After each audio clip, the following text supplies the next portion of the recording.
Welcome back to the Coaches Show. This week we're in the semifinals. I'm Brian Stanley. I'm styling and profiling. With me is head coach David Schuster of your Mission Prep Royals. Coach, there's only two teams left from the Central Coast Athletic Association, one from the Mountain League, one from the Ocean League.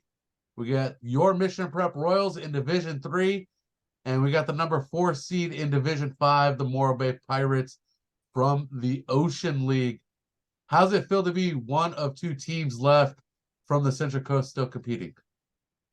Yeah, I mean it's exciting, and we love being this far into the season. And this is there's a famous quote I think by Coach Sweeney from Fresno State: "The games you remember are played in November," and that's kind of where we're at. We're thankful to be here. It didn't take much for us not to be here, and we were able to get it done. So happy we get to do this one more week, and hopefully we got a couple more weeks coming.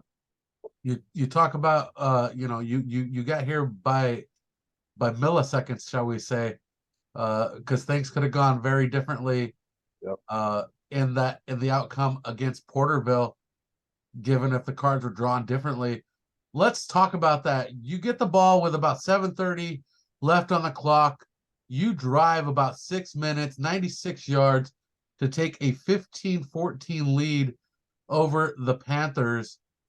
And then as Porterville plays with the ball, moving it downfield, 26 seconds left in the red zone, they call a timeout.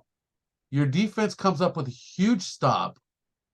And then with about 14 seconds on the clock, they run a pass play, and your defense stuffs it. Connor Lopez with the tackle in the flat, and that's when the wheels fall off the bus for the Panthers, and they can't get a final playoff to either try to seal the deal or get a kick, spike the ball. Nothing with as I said it, somebody cast confusion as if they were playing D&D in the game. Yeah, it was. I mean, there's so many moments in that game, like every playoff game. There's so many different moments you can point to that had significant uh, out significantly influenced how the game got played. And so I think to answer the direct question there, I don't know. I don't know this for sure. We were looking at their sideline during that basically the whole fourth quarter, and just kind of going.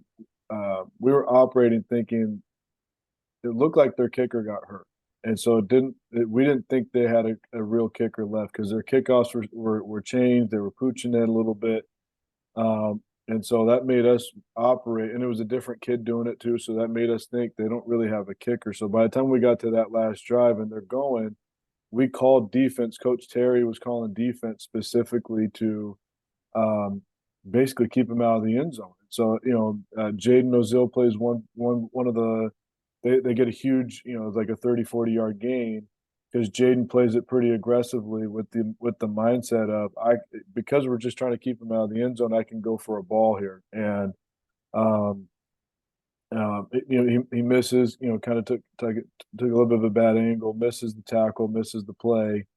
We kind of rally up on it, and as we brought him up, we basically were kind of telling them after they called that last timeout, I think it was 26 seconds left, and we essentially just told them they're playing for the touchdown, and we just reminded them, it was like, hey, they're playing for the touchdown. They got no timeouts left. Keep them out of the end zone. You win the game.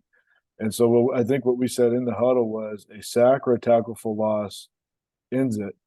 Um, and I think what contributed to this was, Ronnie makes a great play on the ball, and instantly takes away the kid's angle, and so he has to kind of spin back in. He doesn't really, and it's not a guarantee that he would have gotten in because Ronnie's got a hold of his foot, and then Connor comes in and kind of cleans it up. And I think the other factor with this too is that play happens on our side of the hat, on our sideline, essentially the hash marks on our side. So that's essentially a 40 yard run that the kids have to make. And I don't know what the plan was on their end, because it looks like two coaches are yelling to get the field goal team out there, and then two coaches are yelling to run another play. So I don't quite know what happened there, we were operating the whole time thinking their kicker couldn't kick. And so as soon as they tried to run their field goal unit onto the field, we essentially just said, just stay there, stay calm, and get ready for field goal block. And then with about 10, as soon as it got to about 10 seconds, and they still don't have all the kids on the field, then it turned into a countdown. And it really just it was a great reminder for the kids. And I've told the staff this, I told the kids this. That was what camp week was all about. That moment right there is camp week in a nutshell, where absolute chaos on the sideline, on both sidelines. Everyone on both sides of the stands is screaming and going nuts, and no one can make sense of what's going on except the kids are locked in on each other, and the kids are locked in on the sideline, and there's great communication, and our kids are calm, they're under control, and they're like, yep, we're okay, let's see what they're doing. And it just felt very much like a huge validation of everything that we do in the program in that chaotic moment where our kids were under control, and the other team wasn't. And Porterville has a great program, a great team, and the heartbreaking part of playoffs is that someone has to lose. And it's also what makes it great. But we're very thankful that we get to play another week. And so there's a number of other factors that all happened in the game. Our 2-point conversion that didn't work, the fourth and goal that we went for that didn't happen, the safety. They've got, they come down and we make 2 huge goal line stops. So, I mean, there's like 100 different things throughout the game that all had, huge factors in the game. But that's our analysis of what took place at the very end. So, Coach, what was your emotions as we get to 5 seconds and you see that things just aren't going to transpire the way Porterville wants? What are your emotions? I think it's just pure joy. I don't know. It was a little bit of relief, and also of just absolute.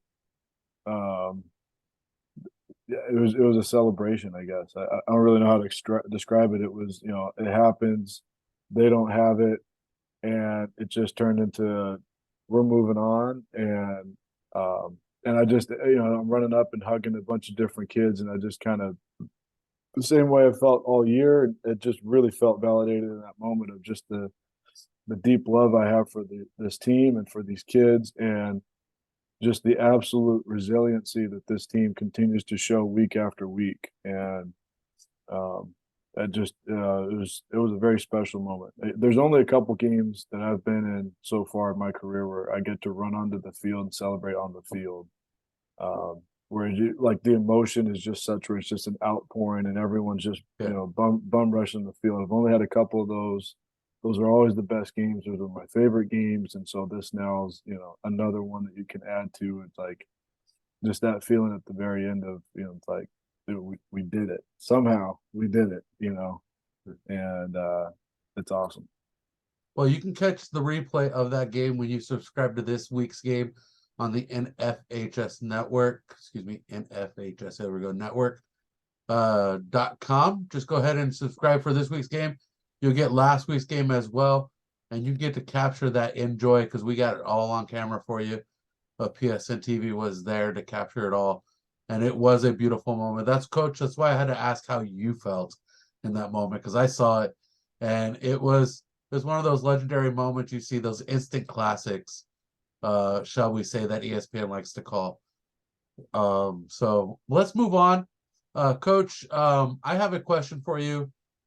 Given that we just celebrated Veterans Day, the Marine Corps birthday, what was one of your most pleasurable moments, most memorable moments serving during your time in the Marine Corps? There's a lot of very memorable moments. I got to do some amazing things. I got to go to numerous countries and be a part of some really cool operations, and got some really special training too. And then I just got some great moments with a lot of friends. I feel there's the lasting memories that I typically have either are one, like pure chaos and combat. There's just some memories there that you're never gonna forget. But then also like there's just a lot of like all the stupid stuff we used to do at Camp Pendleton. Or like we'd go down to San Diego and there's like some parties that we'd be a part of, or just some training, and then like just like the shenanigans that you pull off Yeah. with each other. There's some guys I still talk to, and we're always laughing about just some of the stupid stuff we used to do, and there's just um, I think it was probably that the Marine Corps ball. Um, the Marine Corps ball is an absolute blast. I do actually kind of wish um, I wish I was closer to. Well, let me phrase it. There are times I wish I was closer down south to San Diego so I could still go down to the ball down there. Because my wife and I really, it's a party. It's a great time, and she and I have had a lot of fun doing that in the past, and so um, yeah, I'd say some combination of the ball. I do remember the first 24 hours of being in Afghanistan. I'll never forget that. That was absolutely wild. And just flying in the helicopter at night, and you see all these little fires all over the place. And I remember thinking, this is what combat looks like. And then I found out, a couple of days later, no, those are just burn piles of everyone burning their trash. But when you're flying in Afghanistan at night and you're looking out, it looks dramatic, and it kind of like it's got this like this memory that I have, but it's always been funny to me. So I don't know. There's a lot of stuff. There's probably just I think probably the lasting memory, all the shenanigans and the stupid stuff we used to do out in the field, and the fun we used to have out there, and kind of dorking around and having fun with each other. So The stuff not approved for YouTube stories. yeah, probably. There's a few I probably can't say on here. Actually, a lot I can't say on here. That's all right, Coach. We'll go ahead and move on. And again, we're gonna plug Cutting Up Studios in Las Vegas. I know we're plugging Las Vegas, but it's a beautiful place. It's a beautiful city. And Liz out there at Cutting Up Studios will ship product. And this week she's provided me with shampoo and conditioner from Suavecito. Let's go ahead and show those for you there. And to help my hair become stronger and more beautiful as it is. And I'm using the pomade to look styling and profiling. So give her a call. I have her. There we go, right here. I gotta get the camera backwards right there. Her information. Cutting Up Studios 702-569-5364 in Las Vegas. Scan that QR code, take you to her website, and you'll be able to get some information to contact her for all your hair products, guys. She'll take care of you. She knows what you need. So it's beautiful. And coach, let's move on to the Central Section Division 3 semifinals. This one is we're playing for the exclusive rights to play high school football on Friday following Thanksgiving. And you're facing the number 5 seed, the Kerman Lions from the Tri-County Kings Canyon League. And it feels like we're in the twilight zone this year, coach, because last year it was the 9-4. This year it's the 8-5. Everything's backwards, but we're still working hard to get there. Yeah, we Kerman's really good. I remember last year when we were kind of scouting out playoffs. I remember thinking last year, and we didn't know a whole lot about Kennedy, but I had some stuff on Kerman, and I remember thinking they look really good. I'm kind of hoping we don't play them. And then we played Kennedy, and it was it was what it was. And so Kerman this year they were very young last year. They return a lot of kids this year. Their quarterback, their running back, their tight end, a lot of their linemen, their D linemen. They got a lot of kids back from last year's team, and they remembered last year's loss to Kennedy. That they had to Kennedy. That Kennedy blew them out, and the way their game went down was very similar to ours. It was incredibly chaotic. It was a wild last play. They went 70 yards on a run and beat them as time ran out. And at Kennedy, and they're tied with like 6 or 7 seconds left, and then they basically just go, "All right, we're just playing for overtime." So they hand the ball off to the running back, um, and Kennedy plays that hyper aggressive defense that jacks everybody up. But the problem is they only have 2 levels; they don't have a third level with the safety. So as soon as you get past that second level, if you can get past that second level, you're gone. And this kid just kind of weaves through it. And on a play where they were just kind of like just going, "Hey, we're just running out the clock to go to overtime." Kid breaks through, gets to the third level, and there's nobody there, and he takes it 70 yards, and they win the game as clock runs out. And that's how they beat Kennedy. Which there's so much irony in that whole moment right there. But that's the type of team. They went toe to toe with Kennedy and caused them a lot of problems. They ripped them apart a little bit on offense. And so that's what we got to deal with. They've got a phenomenal defensive line. I'm really impressed with their quarterback. Their running back is so underrated. He doesn't really have the stats, that would match up with like Drew or Carter Vargas or Ben Walls or any of those kids. But he is like, he's a major problem. I got great respect for that kid. I know our whole staff does, and I think their tight end is really good. They're a very, very well coached team. They do a number of things very, very well. They're incredibly athletic. They're big. They present so many problems for us, and so I know a lot of people on the coast probably don't know anything about Kermit. So they're going to get an education on Friday night for sure. I think this team is very good. We're going to have to play. I mean, it's the semifinals anyway, but we're going to have to play amazing football to be able to move on. And but that's how it's supposed to be in playoffs anyway. So got great respect for these guys. I think they do a number of things really well on both sides of the ball, and we're gonna have to be really dialed in. Give a little insight on Kerman. They went through a midseason slump with a 4-game losing streak, and they corrected that late and got hot. They're on a 5-game winning streak, picking up wins over Golden West and Kennedy in the playoffs to get to this contest. And this contest taking place Friday, November 17th, kickoff 7 p.m. from Mustang Memorial Field inside Spano Stadium on the campus of Cal Poly, San Luis Obispo. Pregame goes live at 6:45 with Stephen Hodges and myself on the NFHS network. I'll be tweeting out those links or posting those links on X. You can follow me, Stanley on Sports, the Prep SN for PSNtv. Coach Schuster is Coach_D Schuster, and Mission Prep Football is MCP Football.